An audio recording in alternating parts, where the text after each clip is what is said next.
Contracture. Contractures का मतलब ये है कि जब बुजुर्ग आदमी चलना फिरना बंद कर देते हैं और किसी कारण से बिस्तर पे आ जाते हैं तो जोड़ों की मांसपेशियां, शरीर की मांसपेशियां, शरीर की सारी मसल्स स्टिफ होने लगती हैं और हाथों पैरों में खिंचाव आता है और हाथ पैर टेढ़े मेढ़े होने लगते हैं। उसको डिफॉर्मिटी या आइए डॉक्टर साहब आइए या कॉन्ट्रस कह देते हैं। तो हम लोगों को क्या करना है कि मरीज़ की इस स्थिति से उसको बचाया जा सके। अब हमारे मरीज़ में हर जोड़ में हम देख सकते हैं कि एक ही तरीके से लेटे लेटे महीनों से और वर्षों से शरीर के सारे जोड़ इतने सख्त और इतने स्टिफ हो गए हैं कि हम कोई जोड़ अगर करना चाहें तो हिल ही नहीं रहा है ना। कोई जोड़ हिल नहीं रहा है क्योंकि ये बिल्कुल कॉन्ट्रैक्चर डेवलप हो गए। अगर हम बहुत कोशिश करेंगे तो तुरंत हड्डी टूट जाएगी। क्या हो जाएगी? उसको बोलेंगे पैथोलॉजिकल फ्रैक्चर। क्या बोलेंगे? Pathological fracture. पैथोलॉजिकल फ्रैक्चर का मतलब ये है कि कहने को तो हड्डी है पर ये इतनी ज्यादा कमजोर हो गई है कि जैसे कि एक ब्रिटल सरफेस होती है, जैसे प्लास्टिक के पाइप को आप बिल्कुल ठंड में रख दीजिए तो सुबह कार का टायर निकलेगा तो चट से टूट जाएगी। उतनी ब्रिटल बोन्स हो जाती हैं। बोन की जो घनत्व है, पोरोसिटी है, शून्य हो जाती है।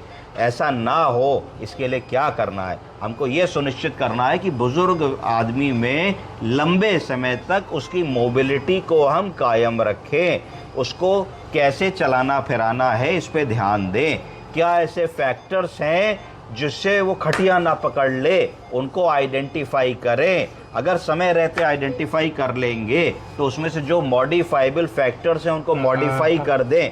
अगर हम उनको मॉडिफाई कर लेंगे तो हम डिसेबिलिटी को रोक सकते हैं। तो हमें मरीज की फ्रेलिटी को समझना है। एक बुजुर्ग आदमी में क्या ऐसे रिस्क फैक्टर होने वाले हैं जो उसको बेड रिडन बना सकते हैं। कहीं वो कमज़ोर हो गए हैं, कहीं उनकी मांसपेशियां वीक हो गई हैं, क्या वो गिर सकते हैं, क्या गिरेंगे तो फ्रैक्चर हो जाएगा, क्या फ्रैक्चर हो जाएगा तो बिस्तर पे आ जाएंगे, क्या बिस्तर पे आ जाएंगे तो पेशाब की नली पड़ जाएगी, क्या पेशाब की नली पड़ जाएगी तो बार बार यूरिनरी ट्रैक्ट इन्फेक्शन होने लगेगा, क्या लंबे समय तक बिस्तर पे रहेंगे तो बेड सोर हो जाएंगे, क्या लंबे समय तक बिस्तर पे रहेंगे तो लेट के खाना खाएंगे तो क्या ऑर्थोस्टेटिक निमोनिया हो जाएगा, खाने के कारण फेफड़ों में जाने लगेंगे। तो ये सारी चीज़ें हैं जो मॉडिफाइबल हैं। अगर हम ध्यान दें इन सब चीज़ों पे तो इन चीज़ों से हम मरीज़ को बचा सकते हैं। मरीज़ अगर बचेगा तो डिसेबिलिटी बचेगी, डिसेबिलिटी अगर बचेगी डिफॉर्मिटी बचेगी, डिफॉर्मिटी और डिसेबिलिटी जब नहीं होगी तो क्वालिटी ऑफ लाइफ होगी,